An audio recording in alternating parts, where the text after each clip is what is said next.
All right, ladies and gents, gamer girls and hot boys. Why is it so dark in here all the time?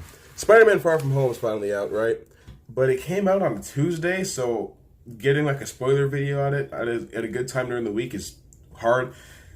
It's coming out the day that the movie usually would. But let's talk about Spider-Man: Far From Home in a bit of a deep dive, and I'm not gonna break down the plot of it beat by beat and explain everything to you. I'm just going to give you the things that make the movie work because, as I told you, you have the Pledge, a Turn, and a Prestige.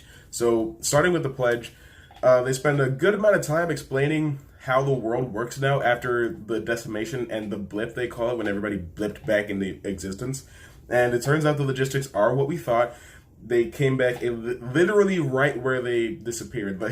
The example is they recorded a band routine when the decimation happened and a basketball game when everybody came back, and the basketball players ran into the band members. So that's how you know they came right back where they were. Which means if you got snapped back and you were on a plane, then you popped up right where you were on said plane and fell to your death. That sucks, but hey, at least you didn't get killed by some invisible force, I guess.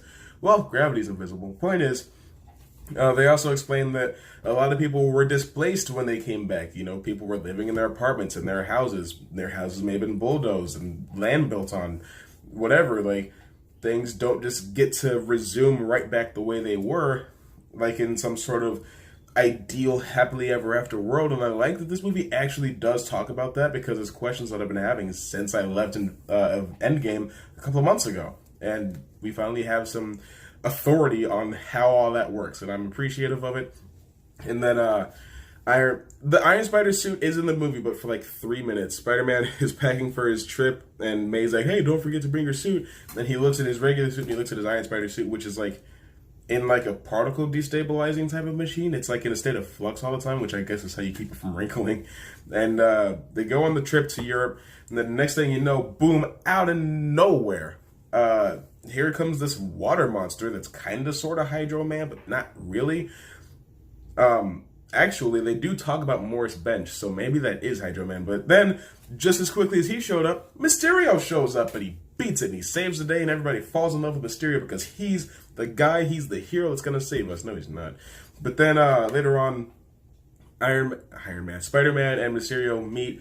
They link up, they become friends, partners, whatever. So they're going to fight this next elemental, which is supposed to be from another dimension. Because when Thanos snapped, I already explained this in my non-spoiler video. If you haven't seen that one, oh well, I'm sorry. But they go and they fight that, and at a certain point, Spider-Man pulls on like this device. He doesn't really understand what it is, but later on, they find out that it's a hologram projector. And when they find that out, they find out that Mysterio's been lying about everything the whole time, which everybody was like, oh, what? Mysterio's lying? It's like, yeah, he's the master of illusion. Of course he's lying. You didn't really think he was a superhero, did you? I mean, come on now. But the whole point was to flush Spider-Man out so that he knew that Iron Man had left him these glasses that were super intuitive. They're Tony Stark glasses, but equipped with Edith, not Friday. Edith stands for Even Dead, I'm the Hero. And it's basically an ex machina, but it's also a MacGuffin. And Mysterio wants it because he uses drones to create his illusions, and if he can control enough drones, which Edith will give him access to, he'll be able to create such a huge illusion so that he can step in and save the day, that he'll be looked at as the greatest hero of all time. And the funny thing is, whenever you see Mysterio flying around or whatever, that's not real. That's a hologram, and it's got his head CGI'd onto it in the real world of this movie. He's wearing a mocap suit somewhere else, doing all the stuff that you're seeing Mysterio do, and then they just Photoshop his head onto that body, so that whenever you see something and it's like, you have to believe it because that's Mysterio right there. But they're at a bar, and Spider-Man's like, I'm not ready for these glasses, I'm going to give them to you because you're a better hero than I am. And he's just like, somebody get this costume off of me, I tricked the kid, here we go. And then he gives a toast, and he kind of just exposition dumps everything about all the characters involved, but kind of works. I mean, it doesn't come across as corny as some of the other ones I've heard. What's funny though is like I realized it was an exposition dump like halfway through, and then I was just like, okay, you've earned it. I mean, you don't really do this very often, so I'll give it to you here. And it turns out Mysterio's kind of an okay guy. I mean, yeah, he does try to kill a bunch of kids, but he doesn't want to. He legitimately is sorry about trying to kill Peter, but in that trying to kill Peter, you get the coolest CGI sequence in any superhero movie I've ever seen. It's just Spider-Man tripping absolute balls in illusion on top of illusion on top of illusion made by Mysterio. There's a part where you see Anthony Edward Stark's grave, and then boom, here comes Iron Man crawling out of it, and it's just like, that's crazy. This is like this is what you want from Mysterio being the main villain. There's been 2 video games where Mysterio was the main villain. You don't get that in either of them. You know what you get that in? Spider-Man 2. And he's not even in the movie. They put him in the game because they didn't want the game to be too short, and then he just ends up being the most interesting villain in the whole thing. It's just like, but I mean, yeah, if he were to one-hit him, then it would be over. So that's kind of how Mysterio has to fight Spider-Man. He has to create these illusions, these projections, these holograms to keep some distance between the two of them, keep Spider-Man from getting to him, see if he can defeat him using these illusions, because it doesn't stand much of a chance to defeat him physically on his own. So it's pretty much all he can really do. But in London, Mysterio has this plan to create the biggest illusion yet, and it's going to do a whole lot of damage, but once he stops it and saves the day, everybody's going to love him. And Spider-Man is like, you know, I'm going to use my spider sense, and I'm going to defeat you with this, and it's pretty freaking cool. And he weaponizes some of the drones that he's not supposed to, and he ends up getting himself shot. And Spider-Man's confronting him. He's like, I trusted you. I had faith in you. You were my friend. And then he's just like, blah, blah, blah, blah. And then he tries to shoot him in real life, but like not in the illusion. So you just hear Spider-Man grab something and then bang. And it's like, what? And then it's like, oh, that's Mysterio. Okay. I don't know if Jake Gyllenhaal's character's actual name is Quentin Beck. I know that's the name he used when he was like, oh, I'm from a different Earth or whatever. But I don't know if that's his actual real world like name on this Earth. And then they say that this Earth is Earth 616, but that literally can't be because characters are black when they shouldn't be. But you know what? That's fine. We'll just move on. I'll give that a pass because the whole multiverse thing was fake anyway. That's not better. I think I'd rather have my hair being messy coming out of my hat. That's better. That's better to some degree. Oh gosh, I shouldn't have touched it. Point is, though, Mysterio, when he's like, I'm going to bring down the illusion and I'm going to fight him this way. And it's like, everybody will see that this is fake and then what's going on. It's like, they'll see what I want them to see. And I didn't really get what that meant until the post-credit scene. The mid-credit scene is just as important as people have said. At the end of the movie, Spider-Man has a date, right? And he's like, oh, he's going to pick up MJ and whatever. And then they swing together in the mid-credit scene and he puts her down and she's like, I don't want to do that again because it sucks and I hate it. And then out of nowhere, here comes a news broadcast from the Daily Bugle by J. Jonah Jameson. Not played by just anybody, but played by J.K. Simmons. And that moment is when I could not resist clapping. I loved it so much. And then it's like, okay, so Mysterio recorded this message when he was about to die. And it says, hey, I defeated the Elemental, but for some reason Spider-Man just attacked me out of nowhere. He tried to kill me. He's using all these drones. And his name is Peter Parker.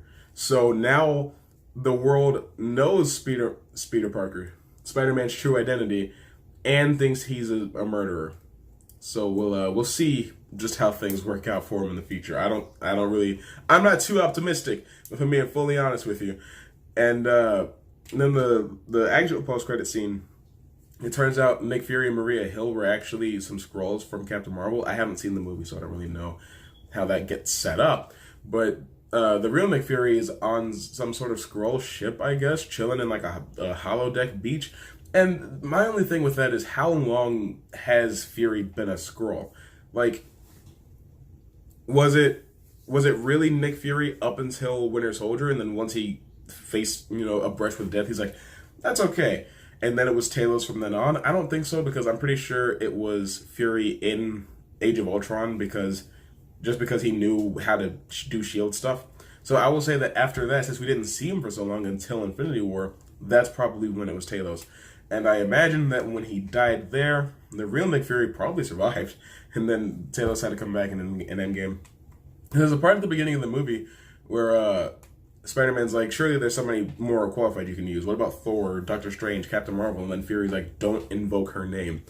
I didn't get that because I was pretty sure they were friends. I mean, I don't know. I haven't seen the movie, but I don't think he would hate her that much. But it would make sense that a Skrull would hate Captain Marvel's name just that much. But it's also my understanding that they don't call her Captain Marvel in that movie. So I don't know.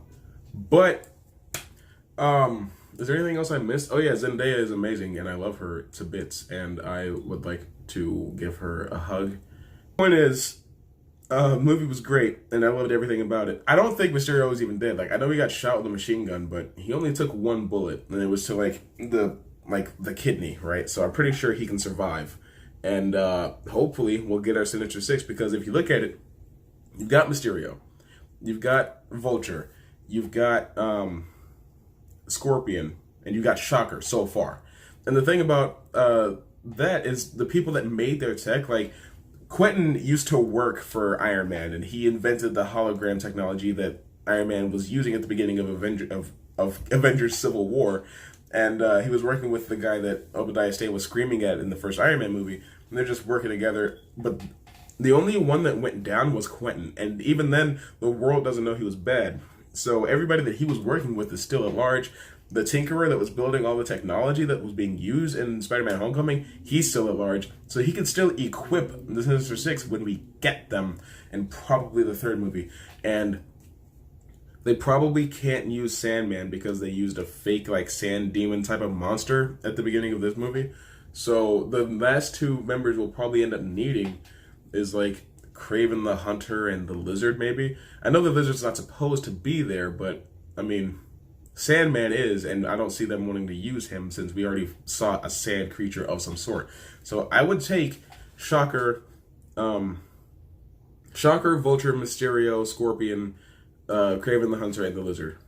Alternatively, instead of the Lizard, I would even, instead of Shocker actually, I would take Electro, because Shocker's cool, but Electro's just better. But that's not the point. Point is, Spider-Man Far From Home is pretty damn epic.